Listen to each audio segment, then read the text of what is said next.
پنجاب کې علماو سم کارکردگی نه ده ښودلې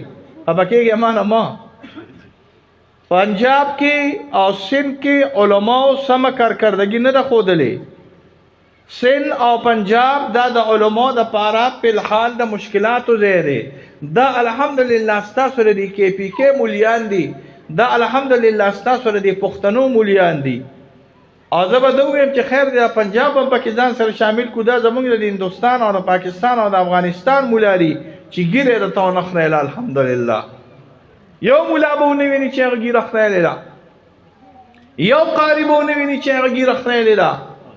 یو حافظ به نه ویني چې هغه ګیره خره د دنیا په سر باندې چې سونه ملکونه دي داغي مولا باطل ته سر ټیټ کا غیر الله ته سر ټیټ کا هر هغه د دین دشمن ته سر ټیټ کا د ترک د مولا ګیره نشته دا ځان سره یاد ساتي د عراق د مولا ګیره نشته د مصر د قاریان د رواني سونه غټي ګیری نشته دغه شان په ټول عالم اسلام کې چې چا ګیری دي د سعودي مولیان هغه حق نشي بیانول دا یاد ساته